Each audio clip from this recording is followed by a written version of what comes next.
السلام علیکم ورحمۃ اللہ وبرکاتہ۔ ناظرین کرام، آج ہم افطار کے تعلق سے بات کرنے جا رہے ہیں کہ روزہ کھولنے سے پہلے اور روزہ کھولنے کے بعد کون سی دعا پڑھی جاتی ہے اور اس دعا کا کیا مطلب ہے۔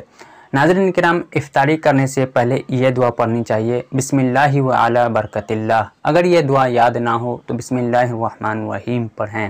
ناظرین کرام، ہم اور آپ کو یہ چاہیے کہ کھجور سے روزہ کھولیں، کیونکہ یہ سنت طریقہ ہے۔ پھر جب آپ افطار سے فارغ ہو جائیں تو یہ دعا پڑھیں، اللہم انی لک صمت و بک آمنت و علیک توکلت و علی رزقک افطرت۔ اس دعا کا مطلب یہ ہوتا ہے، اے اللہ، بے شک میں تیرے لیے روزہ رکھا اور تجھ پر ایمان لایا اور تجھ ہی پر توکل کیا اور تیرے ہی دیے ہوئے رزق سے افطار کیا۔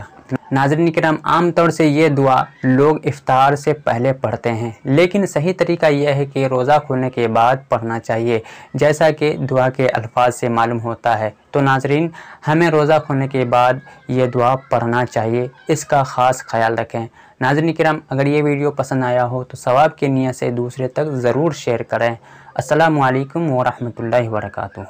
اللهم صل على سيدنا ومولانا محمد، اللهم صل على سيدنا ومولانا محمد، اللهم صل على سيدنا ومولانا محمد۔